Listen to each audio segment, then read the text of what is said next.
এই যে শুনছো?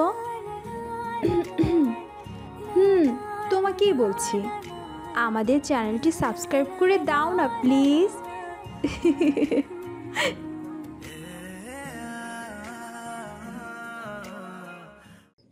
12ই মে 2024। হঠাৎই মাঝরাতে বসের ফোন পেয়ে সাইমা আটকে উঠল। কিছুক্ষণ আগেই তো প্রেজেন্টেশনের ফাইলটা সাবমিট করে দিয়ে সে ঘুমাতে এসেছিল। তাহলে কি ফাইলটাতে কোনো সমস্যা হয়েছে, নাকি সে কাজটা ঠিকমতো করতে পারেনি? এসব ভাবতে ভাবতেই ফোনটা কেটে গেল। সাইমা প্রথমে ভাবল হয়তো ভুলবশত ফোন চলে এসেছে, কিন্তু তার সাবমিট করা কাজে কোনো সংশোধনের প্রয়োজন আছে কিনা তা ভেবে সে বসকে ফোন ব্যাক করার উদ্দেশ্যে এই ফোনটি হাতে নিল। কিন্তু সে বসকে কল করার আগে তার বন্ধু সজীবের কল তার ফোনে ঢুকলো। এই মাঝরাতে বন্ধুর ফোন দেখে সে আরও বেশি চমকে উঠল। প্রথমে বস, এরপরে সজীব। কি হয়েছে? এত রাতে হঠাৎ কোনো বিপদ হলো নাকি? সবাই এভাবে তাকে ফোন করছে কেন? এখন হঠাৎ সাইমার বুকটা ভয়ে কাঁপতে শুরু করেছে। সে তার বন্ধু সজীবের ফোনটা রিসিভ করলো। কি রে সাইমা, কোথায় তুই? তোকে যে কতবার বলেছি আমাকে একটু ভালোবাসার ছোঁয়া দিতে, তখন তো তুই আমাকে পাত্তা দিসনি। আর আজ তোর কি হয়েছে বল? তোর ভদ্ররূপের পিছনে আসল চেহারাটা যে আজ দেখে ফেলেছি। এখন কি বলবি তুই? হুম? যখন আমি তোর বন্ধু হয়ে তোর ভালোবাসা চেয়েছি, তুই আমাকে দিতে পারিসনি কেন বল? আমার টাকা নেই বলে? আর আজ এই মন্ত্রী মিনিস্টারদের টাকা আছে বলে তাদের সঙ্গে শুয়ে থাকতে তোর কোনো সমস্যা হচ্ছে না, তাই না রে? ভালোই, এই তোর বন্ধুত্বের পরিচয়? ছি! সাইমা হঠাৎ যেন কিছুই বুঝতে পারল না। কি বলছে সজীব এসব? এই মাঝরাতে ফোন করে? সজীবের মাথা বোধহয় নষ্ট হয়ে গেছে। আর তা নয় তো এই মাঝরাতে সে নিশ্চয়ই নেশা করে আমাকে ফোন করেছে। এই ভেবে সাইমা কোনো কথা না বলে ফোনটি কেটে দিল। সজীবের সাথে কল চলাকালীন সে খেয়াল করলো তার বস তাকে বারবার ফোন করে যাচ্ছে। এবারে সে আরও একটু বেশি ভয় পেয়ে উঠল। সে তৎক্ষণাৎ তার বসকে কল ব্যাক করলো। হ্যালো বস, কেমন আছেন? হঠাৎ এত রাত্রে ফোন করেছেন যে? সাবমিট করা কাজে কি কোনো সংশোধনের প্রয়োজন আছে? আরে সাইমা, কখন থেকে ফোন করে যাচ্ছি, কার সাথে এত ফোনে কথা বলছো? এত রাতে এত ব্যস্ততা? বস একটু শয়তানি হাসি দিয়ে বলল, হ্যাঁ হ্যাঁ, বুঝতে পেরেছি। তুমি তো এখন অনেক ব্যস্ত থাকবে, তুমি এখন অনেক কাজের মধ্যে আছো যে। তা আমি যখন বলেছিলাম আমার কেবিনে আসতে, তখনও তো তুমি অনেক প্রতিবাদের দৃষ্টিতে তাকিয়েছিলে। তাহলে আজ কি হলো? এখন এসব কি দেখছি সাইমা? চলে এসো একদিন আমার সাথেও দেখা করতে। আমি হয়তো মন্ত্রী মিনিস্টার নই, কিন্তু তোমার বস তো। তোমাকে একটু হলেও খুশি করতে পারবো। সাইমা যেন এক প্রকার আকাশ থেকে পড়ল। কি বলছে এসব বস? সে তো কিছু বুঝতে পারছে না। তার যেন মাথাটা একটু ঘুরে উঠল। সে নিজেকে সামলে নিয়ে বসকে জিজ্ঞেস করলো, বস, আপনি এসব কি বলছেন? আমি তো কিছুই বুঝতে পারছি না। এত রাত্রে ফোন করে আপনি এই ধরনের আচরণ কেন করছেন আমার সাথে? আমি একটি ভদ্র ঘরের মেয়ে, আমার পরিবার আছে, প্রিয়জন আছে। আপনি এত রাত্রে আমার সঙ্গে এই ধরনের অসভ্য আচরণ করতে পারেন না। আপনি মাত্রা ছাড়িয়ে যাচ্ছেন। আমি কিন্তু আপনার নামে পুলিশে কমপ্লেইন করতে বাধ্য হব। ওরে বাবা, তাই নাকি? হ্যাঁ হ্যাঁ, তা তো করবেই। এখন সব পুলিশ মিনিস্টার সবাই তো তোমার হাতেই থাকে। সরি বাবা, আমারই ভুল হয়ে গিয়েছে। আমি তো ক্ষুদ্র মানুষ, আমার সঙ্গে রাত কাটাতে তোমার তো বাঁচবেই। তুমি এখন কি না বড় বড় মানুষদের সঙ্গে ওঠা বসা করছো? তবুও ভেবে দেখো, যদি কখনো ফিরে থাকো তাহলে আমার কেবিনেও চলে এসো, তোমাকে আমি সুখের জগতে নিয়ে যাব। সাইমার ইতিমধ্যে মাথা ঘোরানো শুরু করে দিয়েছে। সে কোনো কথা বলতে পারল না। বস অপর পাশ থেকে ফোনটা কেটে দিয়েছে বুঝতে পেরে সে তৎক্ষণাৎ তার বন্ধু তানজিলাকে কল করলো। সজীব এবং বস এত রাতে হঠাৎ কেন তার সাথে এ ধরনের কটু আচরণ করছে তা কোনোভাবেই সে বুঝতে পারল না। সে ভেবেছিল তানজিলার সাথে বিষয়টি শেয়ার করবে, কেননা তানজিলা তার বেস্ট ফ্রেন্ড। তারা সবসময় একসাথেই থাকে এবং অনেক ভালো বন্ধুত্ব তাদের। রাত বিরেতে যে কোনো সমস্যাই হোক না কেন, তারা যেন একে অপরের সঙ্গী, একে অপরকে সবসময় সহায়তা করে। কিন্তু এই কি, তানজিলা তো ফোন ধরছে না। কয়েকবার রিং হয়ে ফোনটা কেটে গেল। সাইমা ভয়ে ভয়ে আবার কল করলো, কিন্তু না, এবারেও সেম ঘটনাই ঘটল। তৃতীয়বার ফোন করলে ফোনটা আর নিজে থেকে কেটে গেল না। তানজিলা ফোনটি কেটে দিয়েছে তা বুঝতে সাইমার আর বাকি রইল না। সাইমা সব মিলিয়ে কেমন যেন হতবাকের মতো হয়ে গেল। এই তো কিছুক্ষণ আগেই সে অফিসের কাজগুলো বসকে জমা দিয়ে সোশ্যাল মিডিয়াতে কিছু সময় কাটিয়ে এরপর ঘুমাতে এসেছিল। 2-3 ঘন্টার ব্যবধানে এমন কি হয়ে গেল যে তার বন্ধু বান্ধব এবং বস তার সাথে এই ধরনের আচরণ করছে। চিন্তা করতে করতে কখন যেন সাইমা ঘুমিয়ে পড়েছে। সে ফোনটি সাইলেন্ট করে রাখলো যেন কেউ আর তাকে বিরক্ত করতে না পারে, কেননা কাল সকালেই তাকে আবার অফিসের জন্য দৌড়াতে হবে। সকালে ঘুম থেকে উঠে সাইমা ফোন হাতে নিয়ে দেখলো কমপক্ষে 20 থেকে 30টা ফোন এসেছে। তার বন্ধু বান্ধব, আত্মীয় স্বজন, কালিগ সবাই তাকে কল করেছে। সে খুবই অবাক হলো।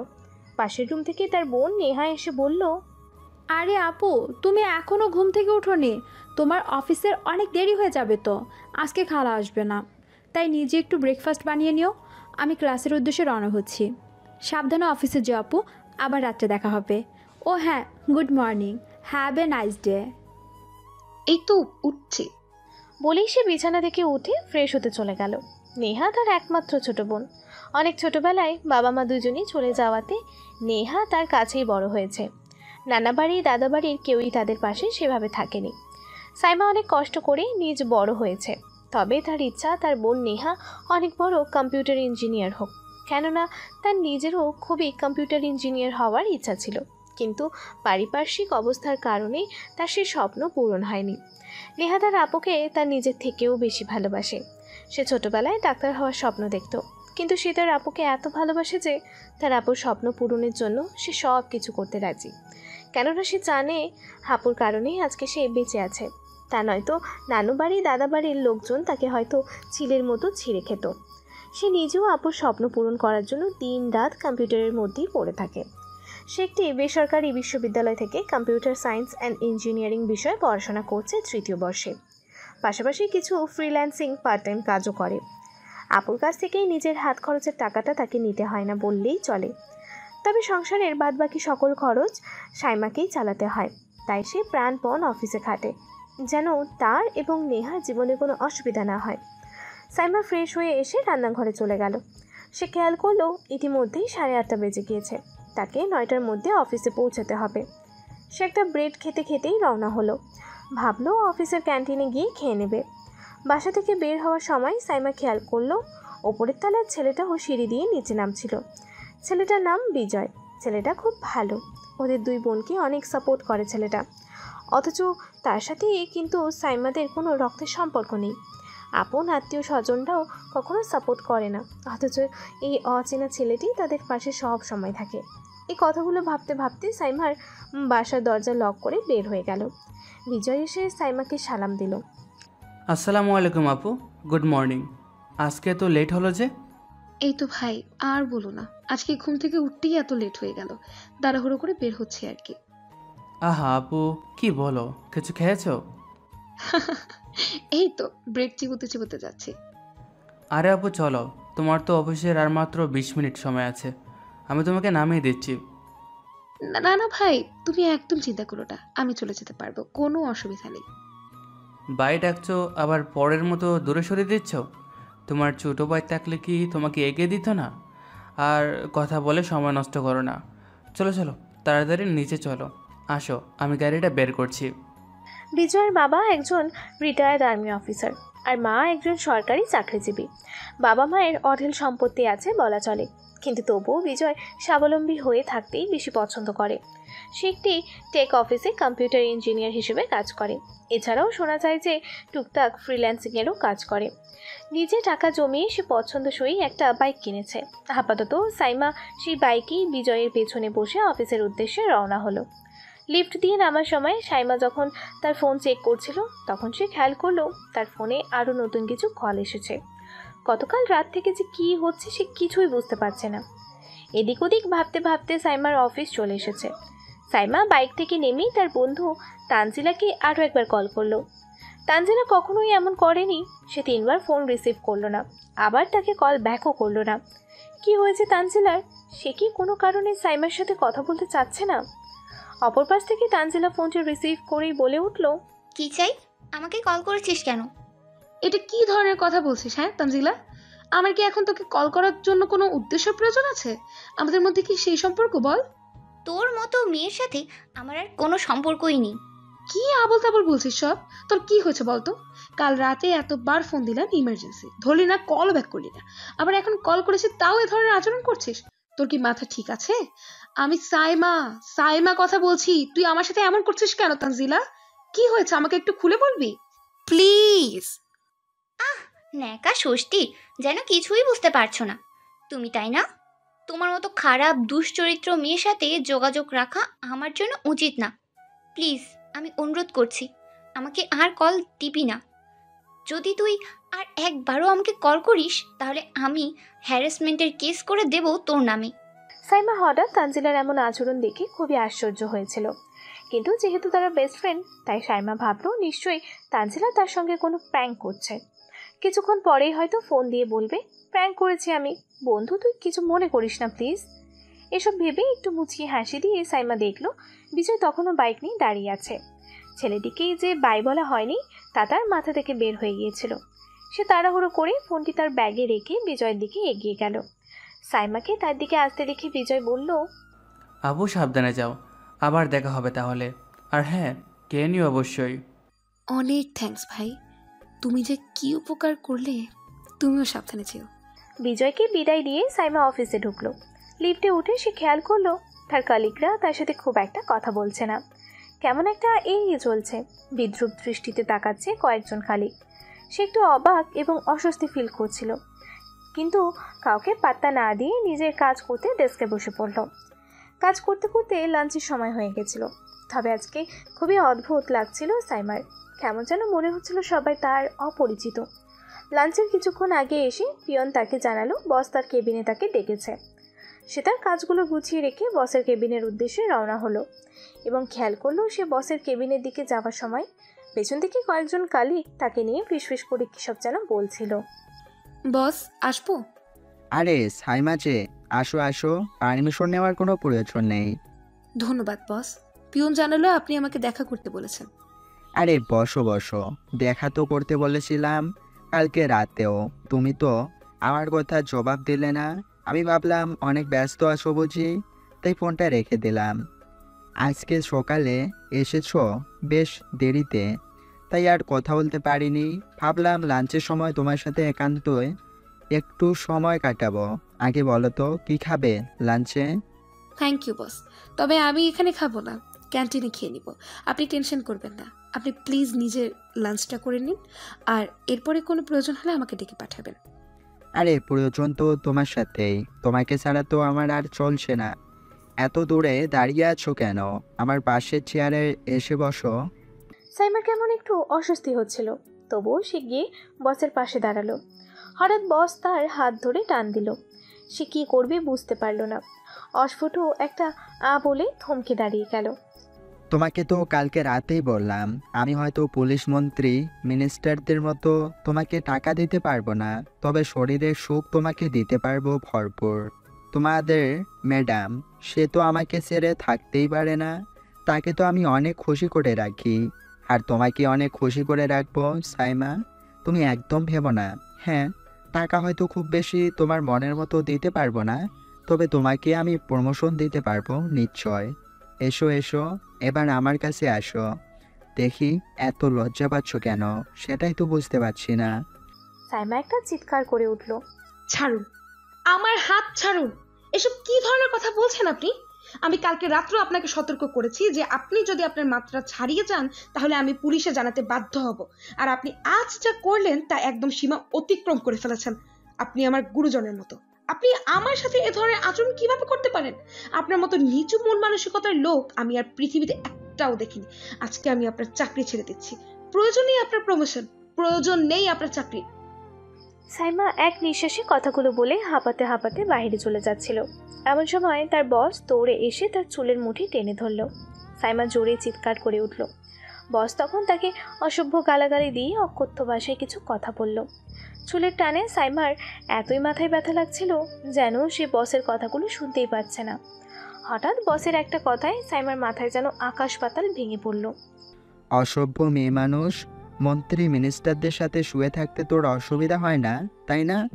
আর প্রমোশনের জন্য বলেছি আমার সাথে থাকতে, তাতে তোর হাতে ঘা লেগে গেছে না? তোর মতো মেয়েদের আমি হাড়ে হাড়ে চিনি। টাকা দিতে পারবো না বলে আমার সাথে এ ধরনের আচরণ করছিস? চাচা, তোর মতো মেয়ের জায়গায় আমার অফিসে না পল্লীতে গিয়ে থাক যা। আপনি এসব কি বলছেন? তখন থেকে আমি আপনাকে সহ্য করছি। এই ধরনের কটু ভাষা আপনি কিভাবে প্রয়োগ করতে পারেন একজন মেয়েকে উদ্দেশ্য করে? আপনার ঘরে কি মা বোন নেই? ছাড়ুন আমার চুল ব্যথা লাগছে। আপনি কিন্তু চিৎকার করতে বাধ্য হবে এখন আমি। আমার ঘরের মা বোন তো আর তোর মতো যার তার সাথে ফস্তি নস্তি করে বেড়ায় না। তোর চিৎকার কেউ শুনবে না, সবাই তোর আসল রূপ জেনে গেছে। এই বলে বস তার ফোন থেকে একটি ভিডিও বের করে সাইমাকে দেখালো। তোর এসব ফস্তি নষ্টের গল্প এখন আর লুকিয়ে নেই। বস যেন আরও কী সব বলছিল, কিন্তু সাইমার সেদিকে হুঁশ জ্ঞান নেই। হঠাৎ সে বসের ফোনে একটি ভিডিও চিত্রে নিজেকে এক অন্য রূপে আবিষ্কার করলো। 10-20 সেকেন্ড তাকিয়ে থেকে সে ভয়ে তার চোখ বন্ধ করে নিল। তার মাথা ঘুরতে লাগলো, তার গা হাত পা কাঁপতে শুরু করলো। এ কি দেখছে সে? এটা তো সে নয়, কিন্তু অবিকল তার মতো দেখতে একটি শরীর, কোনো এক অজ্ঞাত লোকের সাথে। ছি, এসব ভাবতেও সাইমার গা ঘিন ঘিন করছে। সে কোনো এক প্রকার দৌড় দিয়ে অফিস থেকে বের হয়ে আসলো। তার মনে হচ্ছিল সে এখনই মাথা ঘুরে পড়ে যাবে। কোনো রকম নিজেকে সংবরণ করে সে একটি সিএনজি করে বাসায় ফিরে এলো। কোনো রকম বাসায় ঢুকে সাইমা তার রুমে গিয়ে দরজা লাগিয়ে দিল। সাইমার আকাশ পাতাল সব যেন এক হয়ে যাচ্ছিল। এসব কি হচ্ছে তার সাথে? সে তো কিছুই বুঝতে পারছে না। নেহা ক্লাস শেষে 5টার দিকে বাসায় এসে দেখলো আজ আপু বাসায় চলে এসেছে। কি ব্যাপার, হঠাৎ আপু আজ এত তাড়াতাড়ি বাসায় চলে এসেছে কেন? কোনো সমস্যা হলো নাকি সে আগে কাজ শেষ করে ছুটি পেয়ে গিয়েছে? নেহা মনে মনে ভাবতে লাগলো, ভালোই হয়েছে, আজ অনেক দিন পরেই দুই বোন একটু একসাথে সময় কাটাতে পারবো। দুজনের পছন্দসই একটা সিনেমাও দেখা যাবে, পছন্দের খাবার খেতে খেতে। এসব ভাবতে ভাবতে নেহা তার রুমে গিয়ে ফ্রেশ হয়ে আসলো। প্রথমে সে ভেবেছিল আপু হয়তো তার রুমে ঘুমাচ্ছে, কিন্তু ফ্রেশ হয়ে আসার পরে সে আবিষ্কার করলো তার আপুর রুম থেকে অস্ফুট গোঙানির শব্দ আসছে। সে প্রথমটাই কিছু বুঝে উঠতে না পেরে আপুর রুমে নক করতে শুরু করলো। আপু, আয় আপু।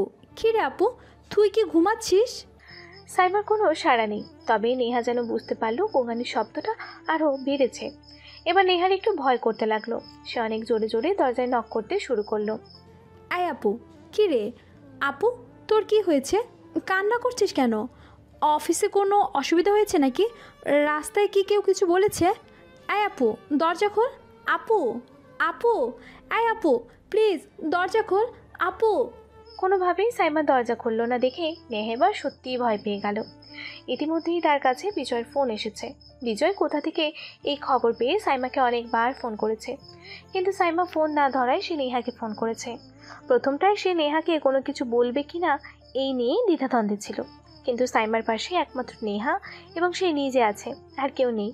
এ কথা ভেবে সে নেহাকে সবটা খুলে বলল। নেহা যেন চোখে অন্ধকার দেখতে শুরু করেছে। এ কি শুনছে সে? তার আপু এত নিচু একটা কাজ করতে পারলো? এ সম্ভব না। সাইমা তার মায়ের সমান, তার মা সমতুল্য আপু এ ধরনের কাজ কখনোই করতে পারে না। পৃথিবীর কেউ বিশ্বাস করুক বা না করুক, সে জানে তার আপু নির্দোষ। হয়তো কোনো শত্রুপক্ষ তার আপুর প্রতি প্রতিশোধ নেওয়ার উদ্দেশ্যে এই ধরনের ভিডিও ফাঁস করেছে। তার আপু এই ধরনের কাজ কখনোই করতে পারে না। সে এ কথা বিশ্বাস করে না। সে দৌড়ে সাইমার রুমের দরজার সামনে গেল। সে এবার খুব জোরে জোরে ডাকতে শুরু করলো। আপু প্লিজ দরজা খোল আপু। আমি বুঝেছি বিষয়টা কি হয়েছে আপু। আমি তোকে সর্বোচ্চ বিশ্বাস করি আপু। বলতে বলতে নেহা কান্না করে ফেলল। আপু প্লিজ, তুই একা থাকিস না আপু, প্লিজ দরজা খোল। আমি বুঝতে পেরেছি সিচুয়েশনটা। আমি জানি তুই ওসব করিসনি, ওগুলো সব ভুয়া। তুই বের হ, চল আমরা এক্ষুনি পুলিশের কাছে যাব রিপোর্ট করতে। বিজয় ভাই আমাদের সাথে আছেন, উনি ফোন করেছিলেন, উনি বলেছেন উনি তোকে বিশ্বাস করেন। তুই ইচ্ছাকৃত কোনো কিছু করিসনি, সেটা আমরা দুজন জানি আপু। আপু প্লিজ বের হয়ে আয়। আপু তুই প্লিজ বের হয়ে আয়। তুই এমন করিস না, তুই বের হ। আমরা পুলিশের কাছে যাব, আমরা রিপোর্ট করব। দেখবি তুই এসব কিছু ভুয়া মিথ্যা বলে প্রমাণিত হবে এবং আসল সত্য বের হয়ে আসবে। তখন দেখবি তোর কোনো দোষ হবে না আপু। প্লিজ বের হয়ে আয় আপু, তুই নির্দোষ আপু। নেহা চিল্লাতে চিল্লাতে কান্না করতে করতে কথাগুলো বলছিল। তার ভয় হচ্ছিল আপু যদি আবেগের বশে কোনো ভুল সিদ্ধান্ত নিয়ে ফেলে তাহলে কি হবে? কি হবে নেহার সাইমার কিছু হয়ে গেলে? সাইমা ছাড়া যে তার এই পৃথিবীতে আর কেউ নেই। সাইমাই তার বাবা, সাইমাই তার মা, সাইমাই তার আত্মীয় স্বজন, সব কিছু। সে আবার কথা বলতে শুরু করলো। কান্না করতে করতেই বলল সে, আপু প্লিজ দেখ, তোর কিছু হয়ে গেলে আমার কি হবে আপু? তুই ছাড়া আমার আর কেউ নেই আপু, প্লিজ তুই এমন করিস না, তুই বের হয়ে আয়, আমি তোর হাত পায়ে ধরি আপু, প্লিজ বের হয়ে আয়। এভাবে প্রায় 1 ঘন্টা চলার পরে নেহা ক্লান্ত হয়ে সাইমার দরজার সাথে হেলান দিয়ে বসে পড়েছিল। কিছুক্ষণ পরেই সাইমা দরজা খুলল, কিন্তু নেহা এ কাকে দেখছে? এ কে? এ তো তার আপু নয়। কান্না করতে করতে তার চোখগুলো গর্ত হয়েছে, তার চুলগুলো এলোমেলো, তার কাপড় ভেজা। যেন মনে হচ্ছে সে বাথরুমে গিয়ে তার শরীর ডলে ডলে পরিষ্কার করার চেষ্টা করেছিল। নেহা উঠে তার আপুকে জড়িয়ে ধরল। সাইমার সমস্ত শরীর ভেজা এবং ঠান্ডা হয়ে গেছে। নেহা তার আপুকে ধরে অনেকক্ষণ চিৎকার করে কান্না করলো। সাইমা কোনো কথা বলছে না, সে কিন্তু পাথর হয়ে গিয়েছে। নেহা তাড়াতাড়ি তার আপুকে ভালো জামা কাপড় পরিয়ে দিল এবং তাকে সান্ত্বনা দিতে দিতে বিজয়কে কল করলো। বিজয়কে সরাসরি থানাতে আসতে বলল। কোনো রকমে সাইমাকে ধরে নিয়ে এসে সিএনজিতে করে থানায় পৌঁছে দেখলো বিজয় সেখানে তাদের জন্য অপেক্ষা করছে। থানায় বড় সাহেবের কাছে জিডি করতে গেলে বড় সাহেব বললেন, আরে এ ধরনের কেসে তো কোনো জিডি করতে হয় না। আপনার বোন কোথায় গিয়ে কী করছে সেটা এখন তার শত্রুপক্ষ ভাইরাল করে দিয়েছে। এ বিষয়ে থানায় রিপোর্ট করবেন কিভাবে? দোষ তো সেই মানুষের নয়। আপনার বোন এরকম একটা পদক্ষেপ নিয়েছিল কেন? ইত্যাদি ইত্যাদি অনেক কথা বললেন অফিসার। নেহা আর বিজয় যেন আকাশ থেকে পড়ল। বিজয় এক প্রকার ধমকে সুরেই বলে উঠল, আপনি এ কী ধরনের কথা বলছেন অফিসার? আপনি জানেন আমার আপু নির্দোষ, তিনি এ ধরনের কোনো কাজ করতে পারেন না। আমাদের বিশ্বাস আছে তার প্রতি। আমরা এসেছি রিপোর্ট করতে, আপনাকে সেই রিপোর্ট লিখতে হবেই হবে। দেশের নাগরিক হিসাবে রিপোর্ট করা আমাদের অধিকার। হ্যাঁ, সে না হয় আমি রিপোর্ট লিখে নিচ্ছি, তবে আমার মনে হয় না এসবে কোনো কাজে আসবে। আপনার আপুকে বরং বলুন তার শত্রুদের সঙ্গে মিলমিশ করে নিতে, তারপরে হয়তো সমঝোতার মাধ্যমে তারা সে ভিডিও তুলে নিতে পারে। এ বিষয়ে আমাদের কোনো করণীয় নেই। আর ভিডিওতে স্পষ্টই বোঝা যাচ্ছে সব কিছু দুজনের সহমতি হয়েছে। এখানে তো আমাদের কোনো হাত নেই বললেই চলে। আপনার আপুকে বলুন সে লোকের কাছে গিয়ে খোশামত করতে, তাকে ভালোবেসে বুঝিয়ে বলতে। বিজয় যেন রাগে এখনই পুলিশ অফিসারকে মারতে যাচ্ছিল। সাইমা কোনো কথাই বলছে না, কোনো নড়াচড়াও করছে না, শুধু তার চোখ দিয়ে অঝরে জল পড়ে যাচ্ছে। নেহা কোনো প্রকার বিজয়কে আটকে ধরল। থানায় এ ধরনের কোনো সিন ক্রিয়েট না করাই ভালো। তারা দুজনে ধরাধরি করে সাইমাকে নিয়ে আবার বাসায় ফিরে এলো। তারা দুজনেই বুঝে গিয়েছিল যে এদেশের প্রশাসন তাদের কোনো সহায়তা করতে পারবে না। যে দেশে রেপ হলে ভুক্তভোগী মেয়েটিকে উল্টো বদনাম করা হয়, সে দেশে একটি গোপন ভিডিও ভাইরাল হলে সহায়তা না পাওয়ার সম্ভাবনাই খুব বেশি। তারা কি করবে ভেবে পাচ্ছিল না। রাত্রে সাইমা জানালো সে একাই ঘুমাতে চায়। নেহার অনেক জোরাজোরি সত্ত্বেও সে নেহাকে তার সাথে থাকতে দেয়নি। নেহা একটু ভয়ে ভয়ে আপুকে একা রেখে তার রুমে গিয়ে শুয়ে পড়ল। তার কেমন যেন একটা ভয় হচ্ছিল। আপু যদি কিছু হয়ে যায় তাহলে সে কোথায় যাবে, কি হবে তার? সে রাত্রে বেশ কয়েকবার গিয়ে আপুকে চেক করে এসেছে। অনেক অনুরোধ করে আপুকে দরজা খোলা রেখেই ঘুমাতে রাজি করিয়েছিল। সারাদিনের এত ক্লান্তি থাকায় নেহা কখন যে ঘুমিয়ে পড়েছিল সে নিজেও বুঝতে পারল না। সকালে যখন তার ঘুম ভাঙল তখন সে সবার আগে আপুর রুমে গেল। আপু কি ঘুম থেকে উঠেছে? তবে ওই যে কথাই আছে না, যেখানে বাঘের ভয় সেখানেই সন্ধে হয়। নেহা তার আপুর রুমে গিয়ে যা দেখল তা দেখে সে কথা বলার ভাষা হারিয়ে ফেলল। সে খুব জোরে একটা চিৎকার করে মাটিতে লুটিয়ে পড়ল। যখন নেহার জ্ঞান হয়েছে তখন সে দেখতে পেল তার বেডরুমের বিছানায় শুয়ে আছে। বিজয়ের আম্মু তার পাশে বসে আছে। সে লাফ দিয়ে বিছানায় উঠে বসল। প্রথমটায় সে বুঝে উঠতে পারল না যে কি হয়েছে তার সাথে, কিন্তু পরবর্তীতে যখন তার মনে পড়ল আপুর মুখখানা, সে দৌড়ে আপুর রুমে যাওয়ার জন্য চেষ্টা করলো। এমন সময় বিজয়ের আম্মু তাকে আটকে ধরল, জড়িয়ে ধরে হান্তি যেন কোনোভাবেই তাকে তার আপুর কাছে যেতে দিতে চাচ্ছেন না। নেহা চিৎকার করে বলে উঠল, ছাড়ুন, ছাড়ুন আমাকে, আমাকে আমার আপুর কাছে যেতে দিন। আমার আপুর কি হয়েছে? আমি আপুকে ওভাবে দেখতে পেলাম কেন? আপু! বলে চিৎকার করে সে আবারও অজ্ঞান হয়ে পড়ল। সাইমা আর নেই। সে গতকাল রাতে নেহা ঘুমিয়ে পড়ার পরে তার ওড়নাটা ফ্যানের সাথে। বিজয় সকালে অনেকক্ষণ ডাকাডাকি করার পরেও যখন দেখলো তারা দুই বোনের এক বোনও দরজা খুলছে না, তখনই তার মনে সন্দেহ হয়েছিল। সে তাড়াহুড়ো করে বাড়িওয়ালার কাছ থেকে ডুপ্লিকেট চাবি নিয়ে দরজা খুলে এই ঘটনা দেখতে পায়। সাথে সাথে বিজয় তার মা বাবাকে ফোন দিয়ে ডেকে নিয়ে আসে। পুলিশকেও খবর দেয় বিজয়ের বাবা, আর বিজয়ের মা নেহাকে ধরে তার রুমে নিয়ে যায়। পুলিশ অফিসার পরে সাইমার লাশ নিচে নামানো হয়। ডাক্তার জানান সে আনুমানিক ভোর 4টার দিকে আত্মহত্যা করেছে। নেহা শারীরিকভাবে সুস্থ আছে, শুধুমাত্র মাঝে মাঝে তার প্যানিক অ্যাটাক হচ্ছে। ঘটনার প্রায় 15 দিন পার হয়ে গিয়েছে। আত্মীয় স্বজন, পুলিশ, ডাক্তার এসব কিছুর ভিড়ে নেহা যেন পাগল প্রায়।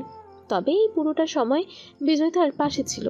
বাবা মা মরা মেয়েটি এতদিন তার আপুকেই যেন বাবা মা ভেবে বেঁচেছিল, কিন্তু এখন সে বাঁচবে কার মুখের দিকে তাকিয়ে? বিজয়ের বাবা মা অনেক ভালো মানুষ, তারাও নেহাকে নিজের মেয়ের মতোই আদর করতে শুরু করলেন। তবে বিজয়ের মাথায় অন্য চিন্তা ঘুরছিল। সে সেই দিন থেকেই ঠিক করেছিল কিভাবে এই চক্রকে ফাঁস করা যায়। যে কারণে নেহা আজ অনাথ হয়েছে, সাইমা আপু আজ তাদের মাঝে নেই, সে কারণকে গোড়া থেকে নির্মূল করবেই সে। এর জন্য তাকে যাই করতে হোক না কেন। সাইমাকে সে নিজের বড় বোনের মতোই ভালোবাসত। সাইমার প্রতিশোধ সে অবশ্যই নেবে। নেহা একটু অসুস্থ বোধ করলে সে নেহাকে এ বিষয়ে জানায়। নেহা 15 দিন পরে কিছুটা স্বাভাবিক হলে বিজয়ের সাথে কথা বলে। সে তার আপুর প্রতিশোধ নেবেই, এর জন্য তাকে যতদূর যেতে হোক না কেন। প্রথমে তারা প্ল্যান করে নিল কিভাবে কোথা থেকে তারা কাজ শুরু করবে। যেহেতু নেহা এবং বিজয় দুজনে কম্পিউটারের খুঁটিনাটি সব কিছু সম্পর্কেই জানতো, তাই তাদের জন্য হ্যাকিংই ছিল একমাত্র উপায়, যার সাহায্যে তারা সাইমার সাথে হওয়া দুর্ঘটনার প্রতিশোধ নিতে পারবে।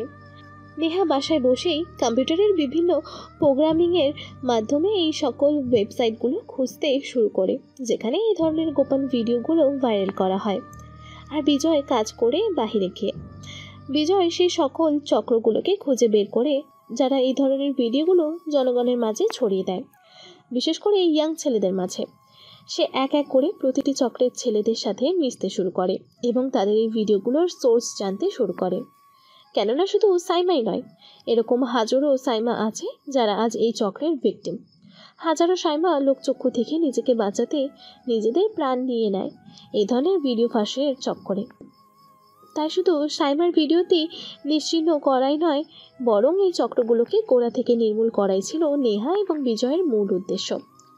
নেহা একটু সুস্থ স্বাভাবিক মস্তিষ্কে ফিরে আসার পরে সে নিজেকে অনেক বুঝিয়ে তার আপুর ভিডিওটি চালু করলো।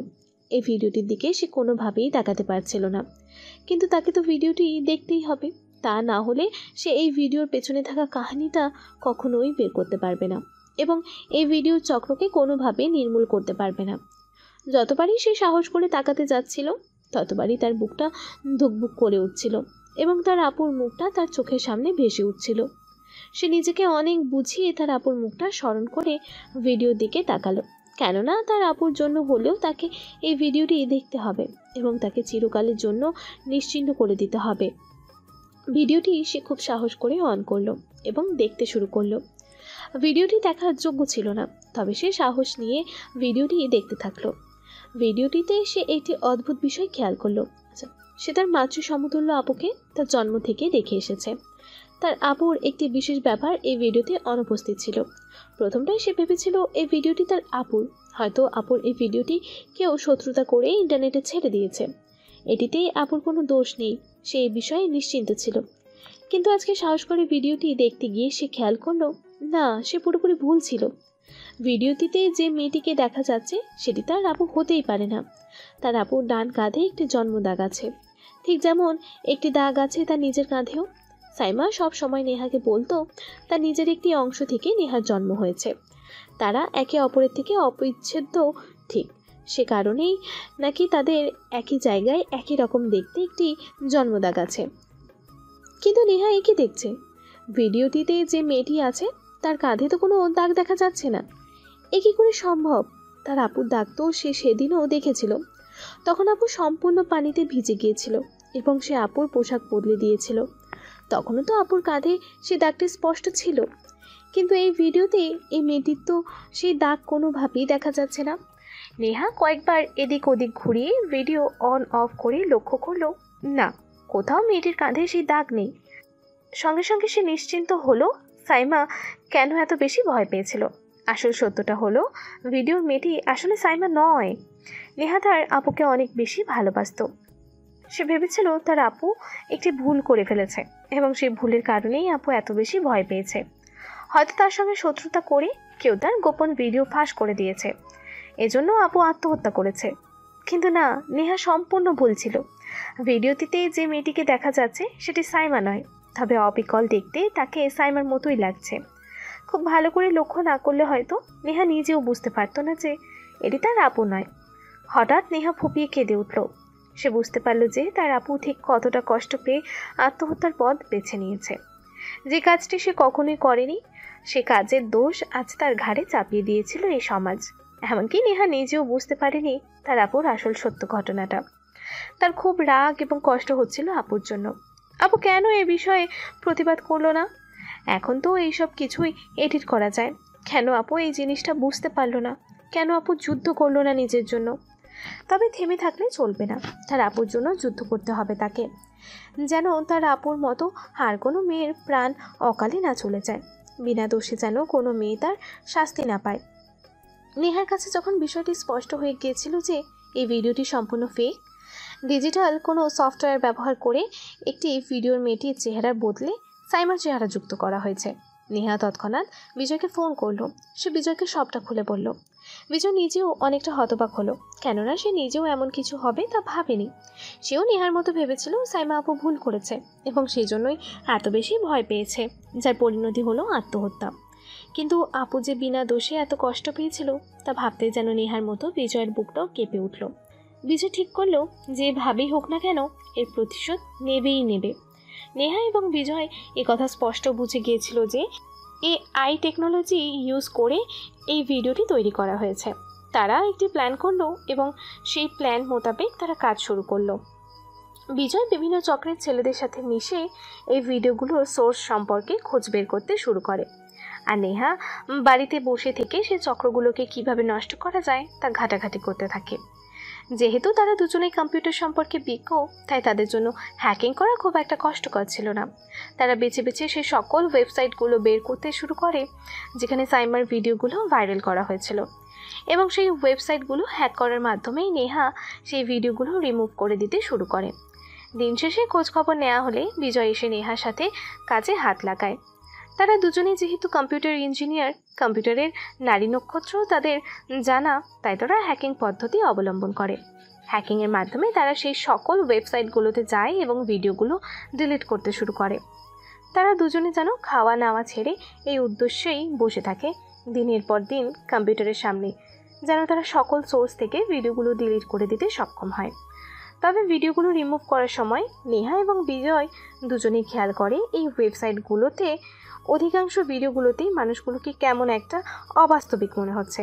সাইমার কাঁধের দাগ দেখে বোঝা গেল অন্য মানুষগুলোকে কিন্তু তারা চেনে না, তাই সে মানুষগুলোকে আসল না নকল তা বোঝার উপায় তাদের ছিল না। তবে ভিডিওগুলোর কোয়ালিটি দেখে তারা এতটুকু নিশ্চিত ছিল যে এই ভিডিওগুলোর অধিকাংশই ফেকভাবে ক্রিয়েট করা। তাই তারা ঠিক করলো এই চক্রগুলোকে একেবারে নিঃশেষ করে দেবে এবং এই ভুক্তভোগীদেরকে নতুনভাবে বাঁচতে শেখাবে, যেন বিনা দোষে তারা আর কেউ শাস্তি না পায়, সমাজ যেন তাদের আরও নিচু করে না দেখে। পুলিশ কোনো সহায়তা তাদের করেনি, তাই নেহা এবং বিজয় নিজ হাতেই এই দায়িত্ব তুলে নেয়। তারা ক্রমাগত ওয়েবসাইটগুলো হ্যাক করতে থাকে এবং সেখানে থাকা সকল ভিডিওগুলো একসাথে রিমুভ করতে শুরু করে। টানা কয়েকদিন এইভাবে তারা কাজ করতে থাকে।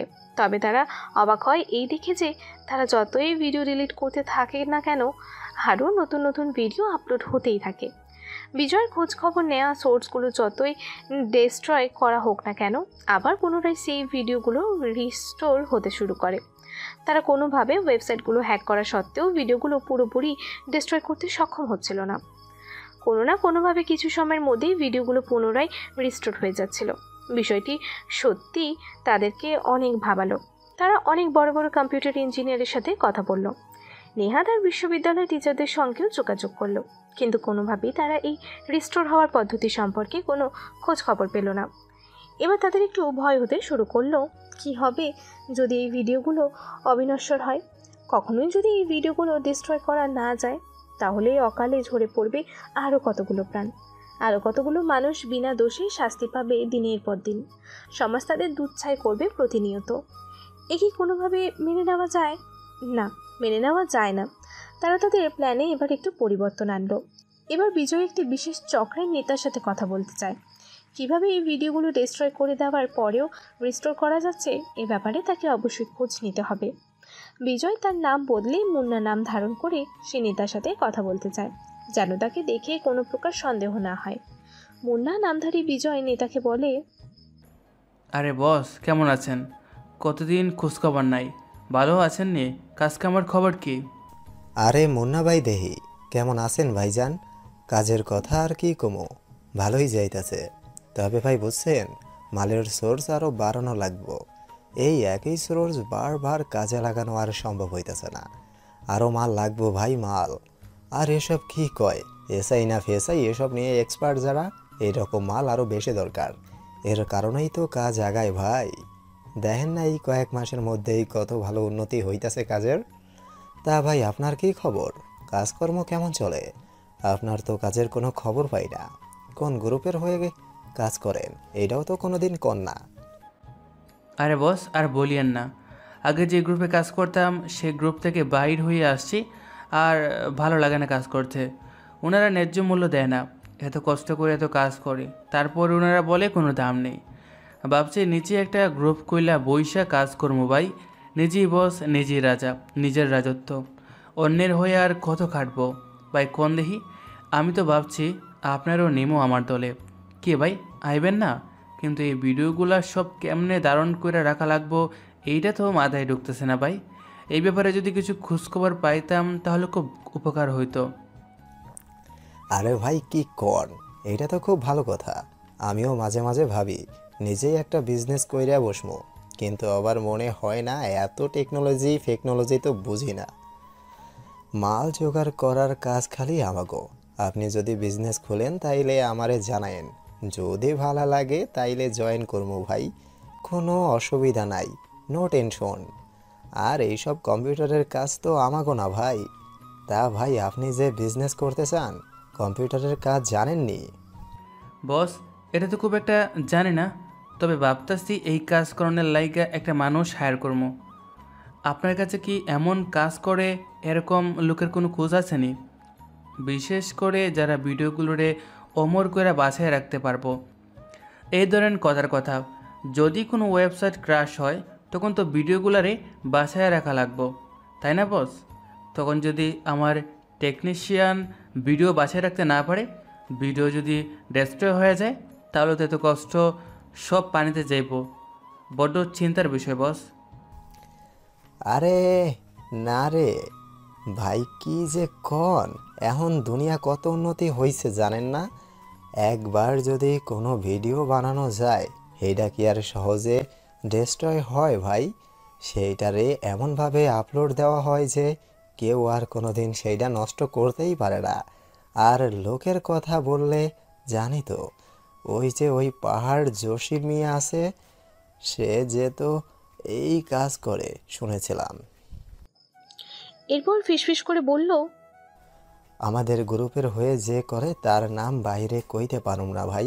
ছেলেটা খুব ভালো কাজ করে, কিন্তু ছেলেটা ভদ্র ফ্যামিলির, এই জন্য তার নাম বাইরে কওন নিষেধ। না ভাই, অসুবিধা নাই। তো আমি এই জসিম ভাইয়ের লগে যোগাযোগ করার চেষ্টা করতেছি। আপনি আমার যতটুকু উপকার করছেন এটা অনেক ভাই। আজকে আসি, আবার দেখা হইব। বিজয় সেই নেতার কাছ থেকে জাসিমের ঠিকানা জোগাড় করলো এবং তাদের কথোপকথন চলাকালীন নেহা সেই নেতার ফোন হ্যাক করতে সক্ষম হয়। সেখান থেকে নেহা ওই গ্রুপে কাজ করা সেই টেকনিশিয়ানের ইনফরমেশন খুঁজে বের করে। ছেলেটার নাম রাহুল, যে ইনফরমেশন দিতে নেতা সাহেব নিষেধ আছে বলে জানিয়েছিল। হ্যাক করে সেই ইনফরমেশন খুঁজে বের করতে নেহার 1 মিনিটও সময় লাগেনি। বিজয় তাড়াতাড়ি জাসিমের সঙ্গে দেখা করতে যায়। মুন্না পরিচয়ে প্রাথমিকভাবে জাসিমের সাথে এসে পরিচিত হলো। এরপর সে ধানাই পানাই করে বিভিন্ন কথাবার্তার মাঝে থেকে জেনে নিতে সক্ষম হলো যে ঠিক কীভাবে ওয়েবসাইটগুলো তাদের ভিডিওগুলোকে অমর করে বাঁচিয়ে রেখেছে। বিজয় জাসিমের সাথে দেখা করা শেষ করে নেহার দেওয়া সেই টেকনিশিয়ান রাহুলের সঙ্গে যোগাযোগ করলো এবং তাকে এক প্রকার পুলিশের ভয় দেখিয়ে কাজে হেল্প করতে বলল। যেহেতু বিজয় নেতার কাছে শুনেছিল যে ছেলেটি ভদ্র ঘরের সন্তান এবং সে চায় না তার পরিচয় বাহিরে আসুক, সে শুধুমাত্র পার্ট টাইম চাকরি হিসেবে এই ধরনের ভিডিওগুলো এডিট করত এবং তা ওয়েবসাইটের মালিকগুলোকে দিত। সে জানতো এটি ইললিগাল, তবুও সে এই কাজগুলো করত। তাই তাকে ভয় দেখানো খুব একটা কঠিন কাজ হলো না। হ্যাকিংয়ের মাধ্যমে তার সকল কাজের বিস্তারিত জেনে গিয়েছিল নেহা ও বিজয়। সেগুলো ব্যবহার করে তাকে এক প্রকার ব্ল্যাকমেইল করা হলো। এক পর্যায়ে ছেলেটি ভীষণ ভয় পেয়ে তাদেরকে সহায়তা করার জন্য রাজি হয়ে গেল। বিজয় তাকে জানালো জাসিমের থেকে নেওয়া খোঁজ খবর, কীভাবে ভিডিওগুলো ডিস্ট্রয় করার পরেও পুনরায় রিস্টোর হচ্ছে সে ব্যাপারে টেকনিশিয়ান রাহুল এবং বিজয় নিশ্চিন্ত হলো। নেহা যেহেতু সবেমাত্র কম্পিউটার সায়েন্স নিয়ে 3য় বর্ষে পড়াশোনা করছে, তাই এত বিস্তারিত কাজ তার মাথায় ঢুকলো না। কিন্তু রাহুল এবং বিজয় যেহেতু এই বিভাগে কাজ করছে অনেক বছর হলো দক্ষতার সাথে, তাই তারা দুজন দায়িত্ব নিল এবং ভিডিওগুলোকে গোড়া থেকে নির্মূল করার টানা কয়েকদিন একটানা চেষ্টা করে। অন্য সকল কাজ বাদ দিয়ে শুধু কম্পিউটারের মধ্যে বুঁদ হয়ে বসে থেকে বিজয় এবং রাহুল উপায় বের করতে অবশেষে সক্ষম হলো। তারা তাদের নাগালে থাকা সকল ওয়েবসাইটগুলোকে হ্যাক করে ধ্বংস করতে শুরু করলো। তবে এই চক্রগুলোর পেছনে যে অন্য কারো হাত ছিল সেটা তাদের ছিল অজানা। নেহা একদিন ইউনিভার্সিটি থেকে আসার সময় হঠাৎ সেই মুখটি দেখতে পেল, যা সে কোনো দিনও দেখতে চায়নি। এই লোকটাকেই তো সে দেখেছিল তার আপুর নকল ভিডিওটাতে। লোকটিকে দেখা মাত্রই নেহার বুক ধকধক করে উঠল এবং সে পাশে থাকা বেঞ্চে ধপাস করে বসে পড়ল। ইতিমধ্যেই তার বাস চলে আসায় সে তাড়াহুড়ো করে বাসে উঠে গিয়েছিল নিজেকে সামলে নিয়ে। নেহা নিজের চোখকে বিশ্বাস করতে পারছিল না। সে কি সত্যি দেখছে লোকটাকে, নাকি এটা শুধুমাত্র তার মনের ভ্রম? নেহা ঘন ঘন ঘামতে শুরু করেছে। কিছুক্ষণ পর সে নিজেকে সামলে নিয়ে বিজয়কে ফোন করলো এবং ঘটনাটি খুলে বলল। বিজয় ঘটনাটা শুনে খুব অবাক হলো, কেননা সে ভেবেছিল এই লোকটিও হয়তো সাইমার মতোই কোনো এক ভুক্তভোগী এবং হয়তো এআই ব্যবহার করে এই লোকটির চেহারাও এই ভিডিওতে বসানো হয়েছে তাকে ব্ল্যাকমেল করার উদ্দেশ্যে। কিন্তু তাদের ধারণা ভুল ছিল। ভিডিওতে যে লোকটাকে দেখানো যাচ্ছিল তিনি আসলে বাস্তব মানুষ। শুধু মেয়েটির মুখ পরিবর্তন করে সাইমার মুখ বসানো হয়েছিল এআই ব্যবহার করে। নেহা যখন বাস থেকে নামলো তখনও সে অনেকটাই নার্ভাস, কিন্তু সে দেখতে পেল বিজয় এসেছে তাকে পিক আপ করার জন্য। বাস থেকে নেমে বেশ অনেকটা পথই হেঁটে যেতে হয় তাদের বাসা অবধি। বিজয় নেহার কল পাওয়ার পর থেকেই নেহাকে নিয়ে অনেক চিন্তায় ছিল, তাই সে আর দেরি না করে নেহার বাস আসার জন্য বাস স্ট্যান্ডে অপেক্ষা করছিল। সে নেহাকে নিয়ে বাসার উদ্দেশ্যে রওনা হলো। নেহা বিজয়কে দেখে অবাক হলেও মনে মনে অনেকটাই স্বস্তি বোধ করেছিল। তার সত্যি মনে হয়েছিল বাস থেকে নামার সময় হয়তো দেখতে পাবে সেই লোকটা দাঁড়িয়ে আছে তার অপেক্ষায়। ভয়ানক তার সেই চেহারা নেহা কখনোই দেখতে চায় না, কিন্তু তার বদলে সে বিজয়কে দেখতে পেয়ে অনেকটা নিশ্চিন্ত হলো। কি জানি হঠাৎ কেন নেহার মনে হচ্ছিল যে মা বাবা আপু সবার অবর্তমানে এই মানুষটা এই কদিনে তাকে অনেক আপন করে নিয়েছে। বিজয় জানতো নেহা আইসক্রিম খেতে পছন্দ করে। প্রায় সাইমা তার জন্য আইসক্রিম নিয়ে যেত অফিস থেকে ফেরার পথে। সেই আইসক্রিমের ভাগ অবশ্য বিজয় কম বেশি পেয়েছে, কিন্তু সাইমা চলে গিয়েছে আজ 4 মাসেরও বেশি হলো। এই 4 মাসে কি নেহা একদিনও আইসক্রিম খেয়েছে? কোথায়? বিজয় তো তাকে খেতে দেখেনি একবারও। নেহা কিভাবে খাবে আইসক্রিম? তাকে আইসক্রিম কিনে দেওয়ার জন্য তো তার আপু আর তার পাশে নেই। বিজয় মনে মনে বলে উঠল, তাতে কি হয়েছে, আমি তো আছি। আমি এখন থেকে তার দায়িত্ব নিতে প্রস্তুত। বাপ মা মরা মেয়েটা তার আপুকে নিয়েই বেঁচেছিল।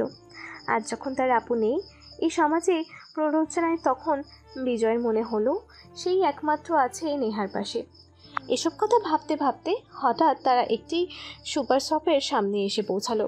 বিজয় নেহাকে কিছুক্ষণ দাঁড়াতে বলে ভিতরে গিয়ে অনেকগুলো আইসক্রিম কিনে নিয়ে এলো। নেহা হঠাৎ যেন একটু অপ্রস্তুত হয়ে উঠল। হঠাৎ এই 3-4 মাস পর যেন তার মনে হয়েছিল কেউ তাকে নিয়ে ভাবছে। বিজয় ভাইয়া হঠাৎ আইসক্রিম কেন কিনলো?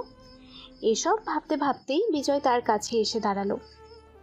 এই নাও, এই ব্যাগটা ধরো। কেন ভাইয়া, এতগুলো আইসক্রিম কেন কিনছেন? আরে এমনি, হঠাৎ অনেক দিন পরে আইসক্রিম খেতে ইচ্ছে করলো এই জন্য। অপ্রস্তুত হাসি দিয়ে ও আচ্ছা। তারা আবার হাঁটতে শুরু করলো এবং বাসায় পৌঁছে গেল। 3 তলায় উঠে নেহা নিজের বাসার দরজা খোলার আগেই বিজয়কে ব্যাগটা এগিয়ে দিয়ে বলল, ভাইয়া এই যে আপনার ব্যাগটা ধরুন। আরে তোমাদের ফ্রিজে রাখো না, আমি যখন ইচ্ছা হবে তখন এসে খেয়ে নেব। এমনি তো কাজের জন্য দিনের অধিকাংশ সময় তোমাদের গড়েই সময় কাটে। না না ভাইয়া, কি বলেন? এতগুলো আইসক্রিম আমাদের ফ্রিজে তো এত জায়গা হবে না ভাইয়া। আচ্ছা ঠিক আছে, বরং আপনি হাফ বাসায় নিয়ে যান, আর হাফ আমি এখানে রাখছি। আপনার যখন ইচ্ছে হবে এখান থেকে নিয়ে খেতে পারবেন। আরে পাগলে মেয়ে, রাখো না তোমাদের বাসায়। এই কয়টা আইসক্রিম আর ফ্রিজে এমন কি জায়গা ধরবে, হ্যাঁ? নেহা নিজের অজান্তেই একটু মুচকি হাসি দিল। কেন যেন বিজয় ভাইয়াকে তার ইদানিং খুব ভালো লাগছে। সে যেন আপুর মতোই তার অনেক খেয়াল রাখছে। আর আজকে এই যে এতগুলো আইসক্রিম যে বিজয় ভাইয়া তার জন্যই কিনেছে, সেটি আর তার বুঝতেই বাকি নেই। এত চিন্তার মাঝেও কষ্টের মাঝেও নেহার যেন অনেক ভালো লাগতে শুরু করে। একটা মুচকি হাসি দিয়ে দরজা খুলে সে বাসার ভেতরে চলে যায়। দরজা লাগিয়ে দেবে ঠিক এমন সময় বিজয় আবার তাকে ডাক দেয়। এই যে পাগলে মেয়ে, এখন খাওয়ার জন্য তো 2-1টা আইসক্রিম দিতেই পারো না কি? ও হ্যাঁ, শিওর ভাইয়া, সরি। আমি আসলে সরি ভাইয়া, এক্সট্রিমলি সরি ভাইয়া। প্লিজ আপনি নেন না, 2-1টা কেন, আপনি যতগুলো ইচ্ছে ততগুলো নেবেন। এগুলো তো অ্যাকচুয়ালি আপনারই, তাই না? বিজয় মুচকি হাসি দিয়ে দুটো আইসক্রিম তুলে নিয়ে দরজা লাগিয়ে দিতে বলল নেহাকে। আজ প্রায় 4 মাস পরে মেয়েটাকে একটু হাসতে দেখলো বিজয়। নেহার এই চেহারাটা সে কতদিন দেখেনি। সাইমা আপু যখন ছিল তখন মেয়েটা কত প্রাণোজ্জ্বল চঞ্চল ছিল, আর এখন যেন সে একদম গুমোট হয়ে গিয়েছে। বিজয় মনে মনে ঠিক করলো মেয়েটির এখন থেকে আরও অনেক বেশি খেয়াল রাখবে সে। এর কয়েকদিন পরেই নেহা একদিন গ্রোসারি শপিং করে বাসায় ফিরছিল। ক্লাস শেষ করে আসতে অনেক দেরি হয়ে গিয়েছিল, আর এরপরে গ্রোসারি শপিং করতে আরও দেরি হয়ে গেছিল। আনুমানিক রাত 8টার সময় নেহা তাদের কলোনির রাস্তা ধরে হাঁটতে হাঁটতে বাসায় ফিরছিল। এর মধ্যে অবশ্য বিজয় একবার ফোন করে তার খোঁজ খবর নিয়েছে, তাকে পিক আপ করতে আসবে কিনা তাও জিজ্ঞেস করেছে। কিন্তু নেহা জানিয়েছে সে বাসার অনেক কাছেই আছে, তাই বিজয়ের কষ্ট করে আসার কোনো প্রয়োজন নেই, সে একাই চলে যেতে পারবে। সে বিজয়কে নিয়ে হঠাৎ ভাবছিল বিজয় ভাইয়া ইদানিং তার একটু বেশি খেয়াল রাখছে, আর আপুর জন্য সে যেটা করেছে তা হয়তো নেহা একা কখনোই করতে পারতো না। রাহুল ভাইয়াকে ম্যানেজ করা থেকে তাকে কাজে যোগ দেওয়ানো এবং বিজয় ভাইয়ার অক্লান্ত পরিশ্রম দেখে সত্যি তাদের দুজনের প্রতি শ্রদ্ধা বেড়ে যাচ্ছে মনে মনে নেহার। ঠিক এইসব ভাবতে ভাবতেই নেহা কখন যেন একটু অন্যমনস্ক হয়ে গেছিল। সে বুঝতে পারেনি তার সামনে কত বড় বিপদ আসছে। হঠাৎ অন্যমনস্কতার মাঝেই সে খেয়াল করলো তার হাত ধরে কেউ হিঁচকে টান দিয়েছে এবং একটা লোক তাকে টেনে একটি হাইস গাড়ির মধ্যে ওঠানোর চেষ্টা করছে। কিছু বুঝে ওঠার আগেই তার হাত থেকে গ্রোসারি আইটেমগুলো রাস্তায় ছন্নছাড়া হয়ে পড়ে গেল এবং গাড়ির দরজা ভেতর থেকে বন্ধ হয়ে গেল। ঘটনা কি বুঝে ওঠার সাথে সাথেই নেহা অনেক জোরে চিৎকার করতে চাইল, কিন্তু চিৎকার করার আগেই সে বুঝতে পারল ক্লোরোফোম মেশানো একটি রুমাল তার নাকে ধরা হয়েছে। কেন এসব হচ্ছে, কী কারণে হচ্ছে, কারা করছে, তার কোনো কিছুই নেহা জানতে পারল না। নেহার যখন জ্ঞান হলো তখন সে দেখতে পেল সে একটি রুমে বিছানায় শুয়ে আছে। রুমটি দেখে কোনো বাসার ঘর নয়, বরং একটি হোটেলের রুম বলেই মনে হচ্ছিল, এবং সে চোখ খোলার আগেই কানে তার শব্দ আসছিল কেউ যেন চায়ের কাপে চামচ দিয়ে নাড়াচাড়া করছে। সে আস্তে আস্তে চোখ খোলার চেষ্টা করলো। ঘরের এদিক ওদিকে একটু তাকিয়ে দেখতেই সে অবাক হয়ে গেল। জানালার ঠিক বাঁ পাশে দাঁড়িয়ে আছে সেই লোকটি, যে লোকটির চেহারা নেহা স্বপ্নেও দেখতে চায় না। সেই ভয়ানক কুৎসিত বিভৎস মুখটি দেখতে পেল সে। নেহা একটু আটকে উঠল। কি হচ্ছে তার সাথে, কেনই বা হচ্ছে তার সাথে এসব, কোথায় এসেছে সে? এসব কিছু ভাবতে ভাবতেই লোকটা চায়ের কাপ থেকে চামচটি সরিয়ে রেখে এক চুমুক চা খেয়ে নেহার দিকে তাকালো। সে হঠাৎ রাক্ষসের মতো হো হো করে হেসে উঠল। এই যে খুকি, ঘুম ভেঙেছে? নেহা তখনও হতভম্ব হয়ে শুয়েছিল বিছানায়। সে বুঝতে পারল তার হাত এবং পা দুটো শক্ত করে কিছু দিয়ে বাঁধা আছে। সে কোনোভাবেই তার হাত পা নাড়াচাড়া করতে পারল না। লোকটি আবারও বলে উঠল, কি গো খুকি, আমাকে চিনতে পেরেছ নাকি চিনতে পারোনি? চিনিয়ে দিতে হবে আমার এই চেহারা? তোমার বোন তো আমাকে সামনাসামনি দেখেনি, কিন্তু তুমি আমাকে দেখতে পারছো। দেখেছো তুমি কত সৌভাগ্যবতী। তোমার বোনটা একটা বোকা মেয়ে ছিল, বুঝলে খুকি? তাকে যে আমার ভীষণ ভালো লেগেছিল। এই তো সেদিন তার অফিসের একটা মিটিংয়ে তাকে দেখলাম প্রথম। তার বসকে বলে কত চেষ্টা করলাম তার সাথে একটু কথা বলার, কিন্তু তোমার বোন তো আমাকে পাত্তাই দিল না, শুধু দূরে দূরে দৌড়ে পালাচ্ছিল আমার থেকে। শেষমেশ আমি পুরুষ মানুষ এভাবে কি আর হার মেনে নিতে পারি বলো তো খুকি? ভেবেছিলাম তাকে একটু ব্ল্যাকমেল করলে সে হয়তো সুরসুর করে আমার সাথে দেখা করতে চলে আসবে। তাকে কত টাকা পয়সা ধন দৌলত দিতাম ভেবে দেখো তো খুকি। কিন্তু সে কোনোভাবেই রাজি হলো না, আমাকে পুলিশের ভয় দেখাতে লাগলো। এক কুৎসিত হাসি দিয়ে লোকটি আবার বলতে শুরু করলো। আমার কাছে যে আর কোনো উপায় ছিল না। তোমার বোনের শরীর স্পর্শ করার জন্য আমার মন আকুল হয়েছিল। তাকে যখন কোনোভাবেই স্পর্শ করতে পারলাম না, তখন ভাবলাম একটু অন্য উপায় বের করা যায়। বাকিটা তো তুমি নিজেই জানো খুকি। তুমি তো বেশ অনেকবার দেখেছো সেই ভিডিও। আমাকে কেমন লেগেছে খুকি? যে ভিডিও বারবার চোখের সামনে দেখেছো, আজ তা বাস্তবে দেখবে না খুকি? চলো, যে সুখ তোমার বোন নিতে নারাজ ছিল, আজ সেই সুখ আমি তোমাকে দিয়েই ছাড়ব। বড় বোনকে পাইনি তো কি হয়েছে? ছোট বোন যে তার চেয়েও বেশি সুন্দরী তা তো আমি জানতামই না। সেদিন যদি তোমাকে পুলিশ স্টেশনে তোমার বোনের সাথে না দেখতাম, তাহলে তো বুঝতেই পারতাম না যে বড় মাল রেখে কি ছোট মালের পেছনে দৌড়চ্ছি খুকি। এসো দেখি খুকি, কাছে এসো দেখি। এত বেশি সময় নষ্ট করো না খুকি, রাত হয়ে যাচ্ছে। তোমাকে আবার বাড়িতে ফিরতে হবে তো, নাকি আজ রাতটা এখানেই থেকে যাবে বলো তো খুকি? হঠাৎ ঘটনার আকস্মিকতায় নেহা যেন থমকে গেল। কি বলছে এই লোকটা? কে এই লোকটা? কেন সে তার বোনের সাথে এরকম করেছে? আর কেনই বা সে তাকে ধরে নিয়ে এসেছে এখানে? এসব কিছু ভাবতে ভাবতে নেহা যেন মাথা ঘুরতে শুরু করলো। লোকটা আস্তে আস্তে তার কাছে আসছে, কিন্তু সে কি করবে? তার হাত পা বাঁধা, সে বিছানায় পড়ে আছে জড় পদার্থের মতো। তার যাওয়ার কোনো রাস্তা নেই। ভয়ে লজ্জায় ঘৃণায় নেহা তার চোখ বন্ধ করে ফেলল। লোকটি অশ্লীলতার সঙ্গে নেহাকে স্পর্শ করতে এগিয়ে এলো। যে মুহূর্তে সে নেহার অতি কাছে এসে পৌঁছেছে, নেহা ভয়ে তার নিঃশ্বাস বন্ধ করে রাখার চেষ্টা করছে। ঠিক সেই সময় রুমের দরজায় কেউ করাঘাত করলো, ঠক ঠক ঠক করে। লোকটি এক প্রকার বিরক্ত হয়ে কড়া নাড়ার শব্দকে উপেক্ষা করে নেহার দিকে আবারও এগিয়ে আসতে শুরু করলো। কিন্তু যেই সময় সে নেহাকে আবার স্পর্শ করবে, তখনই আবারও দরজায় কড়া নড়ল, ঠক ঠক ঠক করে। এবারে কড়া নড়ার শব্দের সাথে একটি নতুন শব্দ যুক্ত হয়েছে, পুলিশের কণ্ঠস্বর। লোকটি হুড়মুড় করে উঠে পড়ল এবং সে কি করবে বুঝতে না পেরে নেহার হাতে পায়ের বাঁধন খুলে দিয়ে তাকে দরজা খুলতে বলল এবং তারা যে নিজেদের ইচ্ছায় এই রুমে এসেছে তা বলতেই শুকিয়ে দিল। নেহা প্রথমটায় খুব অপ্রস্তুত হয়ে গিয়েছিল এবং সে কোনোভাবেই সেই লোককে নিজে কাছে আসতে দিতে চাচ্ছিল না। কিন্তু কেন যেন হঠাৎ তার মনের আশার আলো জেগে উঠল। সে চিন্তা করলো যদি দরজায় এমন কেউ থাকে যে তাকে সহায়তা করতে পারবে। তাই সে দৌড়ে গিয়ে দরজা খুলে দিল। দরজা খোলার সাথে সাথেই নেহার চোখে জল ছলছল করে উঠল। এ কে? এ মুখ যে তার চেনা। বিজয় ভাইয়া বলে জোরে চিৎকার দিয়ে নেহা বিজয়ের দিকে এগিয়ে এসে তাকে ভয়ে জড়িয়ে ধরল। সাথে সাথে বিজয়ও তার মাথায় হাত বুলিয়ে দিতে লাগলো। নেহা জোরে চিৎকার করে বিজয়কে শক্ত করে জড়িয়ে ধরে কাঁপতে শুরু করলো। বিজয় তাকে সান্ত্বনা দিয়ে বলছিল, এই তো আমি চলে এসেছি, আর চিন্তা করো না নেহা, কিছুই হবে না। এই তো আমি তোমার পাশে আছি, সব বিপদ কেটে গেছে নেহা, আর চিন্তা করো না লক্ষ্মী মেয়ে। থামো এবার, মাথা ঠান্ডা করো নেহা, কিচ্ছু হবে না, সব ঠিক হয়ে গেছে।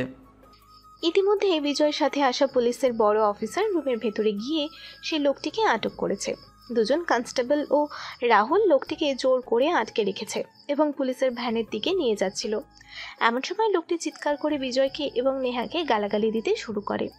সে কে, তার ক্ষমতা কত দূর, এ সকল পরিচয় দিতে দিতে সে পুলিশের ভ্যানের দিকে এগিয়ে যেতে থাকে। ঘটনার আকস্মিকতায় নেহা বিজয়কে জড়িয়ে ধরে রেখেছিল। আজ বিজয় না এলে তার যে কী হতো কে জানে। হয়তো তার আপদ থেকেও খারাপ পরিণাম হতো তার। কিন্তু হঠাৎ এই অসময়ে বিজয় কিভাবে জানতে পারলো সে কোথায় আছে, সে বিপদে আছে? আপনি কিভাবে জানতে পারলেন আমি এখানে আছি এবং এই অবস্থায় আছি? নেহা ভয়াত কণ্ঠেই জিজ্ঞেস করলো। তোমার মনে আছে তুমি যখন ক্লাস শেষে গ্রোসারি শপিং করছিলে, তখন আমি তোমাকে ফোন করছিলাম। আমার কেন যেন মনে হয়েছিল তোমার বিপদ হতে পারে। আমি আন্তরিকভাবে দুঃখিত, তবে আমি তোমার পারমিশন ছাড়াই তোমার ফোনে একটি ট্র্যাকার সেট করে দিয়েছিলাম। আমি কল করার সাথে সাথেই সেই ট্র্যাকারটি অন হয়ে গিয়েছিল এবং তোমার লোকেশন আমি দেখতে পেয়েছিলাম। সেখান থেকে আমি দেখতে পাই তোমার লোকেশন এখানে শো করছে।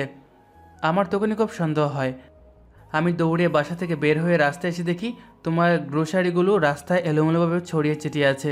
তখন আমার সন্দেহ দৃঢ় হওয়ায় আমি পুলিশকে কল করি এবং তাদের সাথে নিয়ে তোমার লোকেশনে চলে আসি। ভাগ্যেশ আপনি বুদ্ধি করে ট্র্যাকারটি সেট করেছিলেন, তা নয়তো আজ আমার কি হতো বিজয়। নেহা কথাটি বলতে বলতে বিজয়কে আরও শক্ত করে জড়িয়ে ধরল। তার যেন মনে হলো সে একটি গুরুজনের ছায়া পেয়েছে। তার মনে হলো তার বাবা মা এবং আপু যেন তার ওপর থেকে তার জন্য দোয়া করেছে, তাই বিজয়ের মতো একজন মানুষ সে পেয়েছে। সে বিজয়কে অশেষ ধন্যবাদ দিল।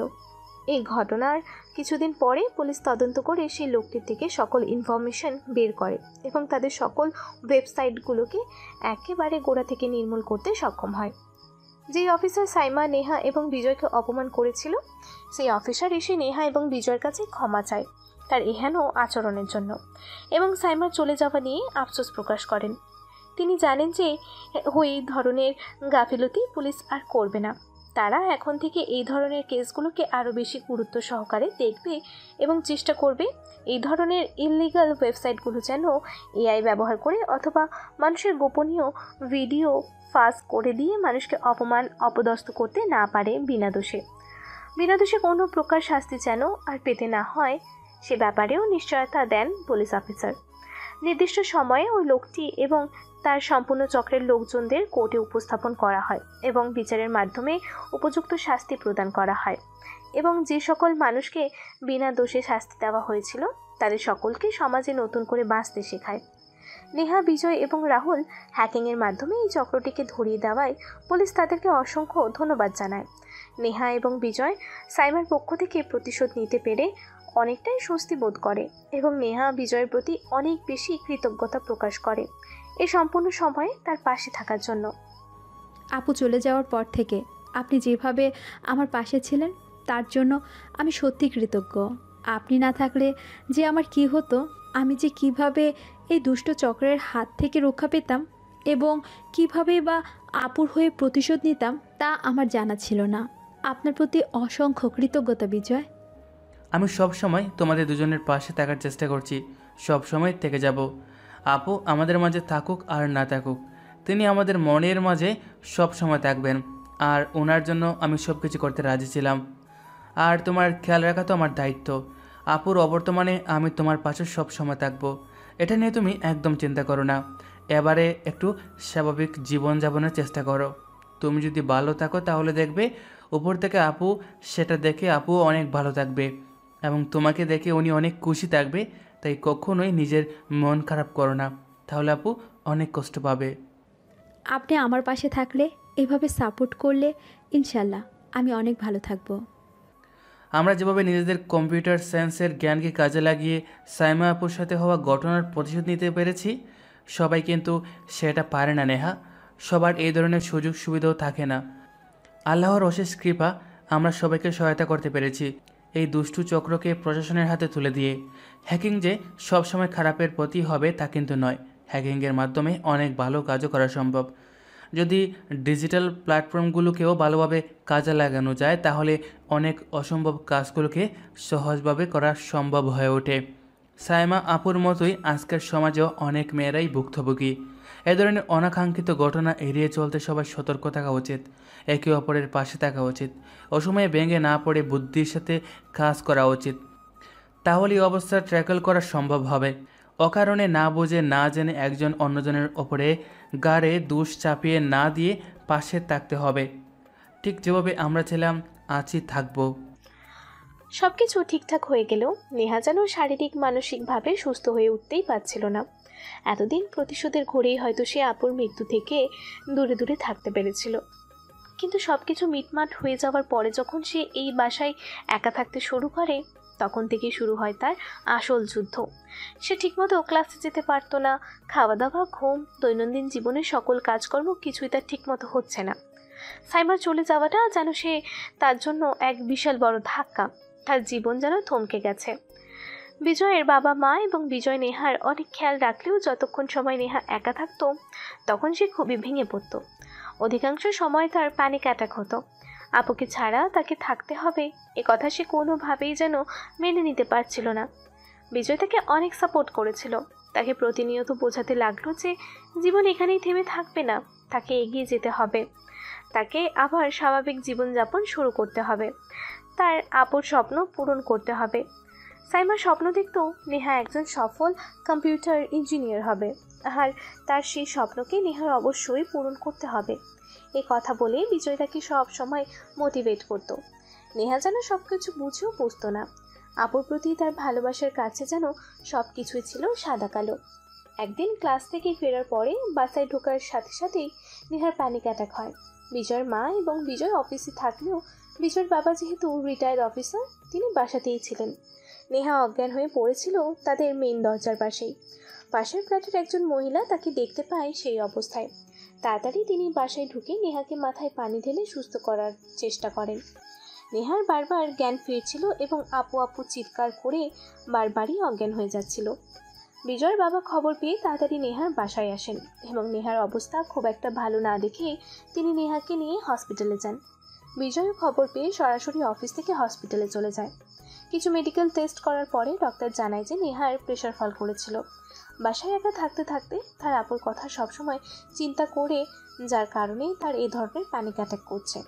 এ ধরনের প্যানিক অ্যাটাক যদি তার প্রতিনিয়ত হতে থাকে তাহলে তা নেহার শরীরের জন্য ক্ষতিকর হতে পারে। বিষয়টি জেনেই বিজয় অনেক চিন্তায় পড়ে যায়। এভাবে চলতে থাকলে তো নেহাকে বাঁচানো মুশকিল হয়ে যাবে।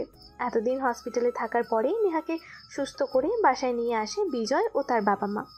বিজয় কয়েকদিন চিন্তা ভাবনা করে সরাসরি তার বাবা মার সাথে কথা বলে। সে তার বাবা মাকে জানায় যে নেহাকে সে অনেক পছন্দ করে এবং নেহার এই অবস্থা সে কোনোভাবেই দেখতে পাচ্ছে না। সাইমা আপুর বর্তমানে নেহার দায়িত্ব তাকেই দিতে হবে। সে নেহাকে বিয়ে করতে চায়। বিজয়ের বাবা মাও কথাটি কয়েকদিন হলেও চিন্তা করছিল, কিন্তু বিজয় বিষয়টি কিভাবে নেবে এই দ্বিধায় তারা বিজয়কে জানাতে পারেনি। আজ বিজয় কথাটি তাদেরকে বলেছে দেখে বিজয়ের বাবা মা যেন হাঁফ ছেড়ে বাঁচল। বাবা মা মরা এই অনাথ মেয়েটাকে এখন তাদেরই আপন করে নিতে হবে, তাদেরই ভালোবাসার ছায়ায় বাঁচিয়ে রাখতে হবে নেহাকে। বিজয় ঠিক করলো যে সে নিজেই নেহার সাথে সরাসরি কথা বলবে এ বিষয়ে। নেহা, তোমার যদি অসুবিধা না হয় আমি তোমাকে একটা কথা বলতে চাই। জি বলুন। সাইমা আপু আমাদের মাঝে নেই, কিন্তু ওনার অবর্তমানে তুমি এভাবে ভেঙে পড়েছো, সেটা দেখলে উনি নিশ্চয়ই খুশি হবে না নেহা। আমি চাই আপুর অবর্তমানে তোমার সকল দায়িত্ব নিতে। তুমি কি আমার সঙ্গে থাকবে নেহা? নেহা প্রথমটা একটু ঘাবড়ে গেল। আপনি কি বলছেন এসব? আমি কিছুই বুঝতে পারছি না। আমি তোমাকে অনেক স্নেহ করি নেহা, তাই আমি কথা গড়িয়ে পেঁচিয়ে বলছি না, আমি সরাসরি তোমাকে বলছি, তুমি কি আমাকে বিয়ে করবে? নেহা একই সাথে যেন অনেক খুশি এবং অবাকও হলো। এই অনাথ মেয়েটাকে বিজয় কেন বিয়ে করতে চাচ্ছে? বিজয়ের কি মাথা নষ্ট হয়ে গেল? তার বাবা মাই বা বিষয়টা মেনে নেবে কেন? সে তো নিজেও বিজয়কে অনেক পছন্দ করে, কিন্তু এই সম্পর্ক কি আসলে সম্ভব? তার বুকটা ধুকধুক করে উঠল বিজয়ের কথা শুনে। সে বুঝতে পারল না সে কি উত্তর দেবে।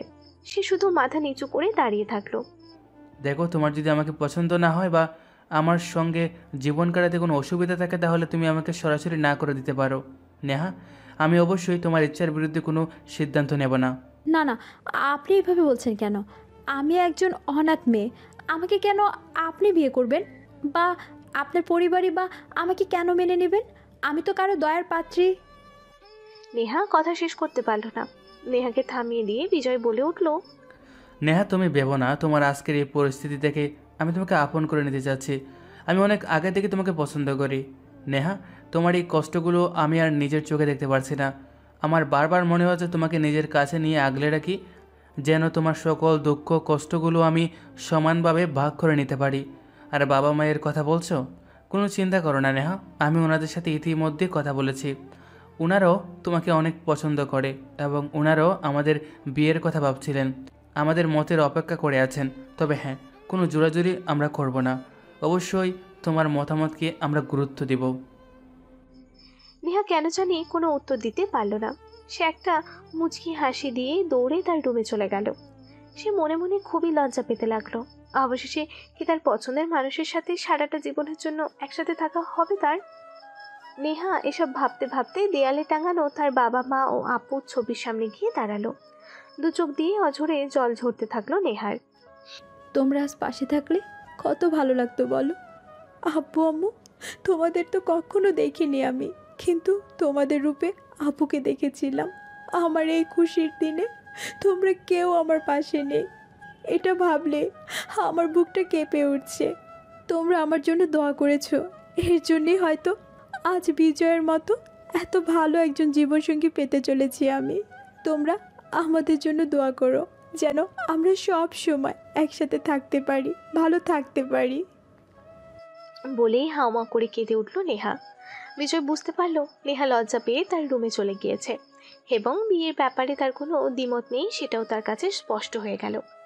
সে 4 তলায় গিয়ে তার বাবা মাকে জানালো নেহার মতের বিষয়। শুনে বিজয়ের বাবা মা অত্যন্ত খুশি হলেন এবং ওনারা যত দ্রুত সম্ভব বিয়ের প্রস্তুতি নিতে আরম্ভ করলেন। শুভ দিন দেখে বিজয় এবং নেহার বিয়েটা হয়েই গেল। বিয়ের অনুষ্ঠান সম্পন্ন হওয়ার পরে নেহা তাদের 3 তলার বাসা ছেড়ে দিয়ে 4 তলায় বিজয়দের বাসায় শিফট করলো। দেখতে দেখতে একটা বছর পার হয়ে গিয়েছে। নেহার গ্র্যাজুয়েশন কমপ্লিট।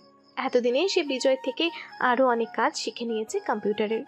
বিজয় তার বসের সাথে কথা বলে নেহাকে তাদের অফিসে কাজের ব্যবস্থাও করে দিয়েছে। এখন তারা দুজন স্বামী স্ত্রী একসাথে অফিসে কাজ করে এবং পাশাপাশি তারা কম্পিউটারের ফ্রিল্যান্সিংয়েও কাজ করছে। তবে হ্যাঁ, তারা কিন্তু হ্যাকিং ছেড়ে দেয়নি। অসৎ উপায়ে না, বরং সৎ উপায়ে তারা হ্যাক করে চলেছে অগণিত ওয়েবসাইট, যেখানে এই ধরনের ভুয়া এবং গোপন ভিডিও ভাস করা হয় দিনের পর দিন। সাধারণ মানুষকে অপমান অপদস্থ করা হয় যে সকল ওয়েবসাইটগুলোতে। সমাজের মানুষের কাছে মুখ দেখানো বন্ধ হয়ে যায় যে সকল নির্দোষ মানুষগুলোর, তাদেরকে সহায়তা করতেই নেহা এবং বিজয়ের এই পদক্ষেপ। তারা দুজন যত কাজই করুক না কেন, তাদের উদ্দেশ্য এই ওয়েবসাইটগুলোকে একদিন তারা নিশ্চিহ্ন করে দেবে। মাঝে মাঝে তারা এই ধরনের কাজে পুলিশ ফোর্সকেও সহায়তা করে থাকে। তারা এই কাজটি কখনোই বন্ধ করেনি, করবে না যতদিন পর্যন্ত এই বিষ সমাজ থেকে গোড়া থেকে নির্মূল না হচ্ছে। বিনা দোষে যেন আর কোনো সাইমা নিজের প্রাণ না নেয়, সেই বিষয়টি নিশ্চিত করতেই তারা এখনও হ্যাক করে চলেছে অগণিত এ ধরনের কালো ওয়েবসাইটগুলো। আজ সাইমার স্বপ্ন পূরণ হয়েছে, তার বোন একজন কম্পিউটার ইঞ্জিনিয়ার হয়েছে। নেহার খুব গর্ব হচ্ছিল যে সে তার আপুকে দেওয়া কথা রাখতে পেরেছে। কিন্তু আফসোসের ব্যাপার এই যে এই সুখের দিনটি দেখার জন্য তার আপু তার পাশে নেই। তবে সে জানে আপু যেখানেই থাকুক না কেন, তার দোয়া সব সময় নেহার সাথেই আছে। বিজয়ের প্রতি নেহার অনেক বেশি কৃতজ্ঞ। শুরু থেকে যেভাবে এই ছেলেটি পাশে ছিল তা বলার বাহিরে। বিজয় পাশে না থাকলে নেহার যে কী হতো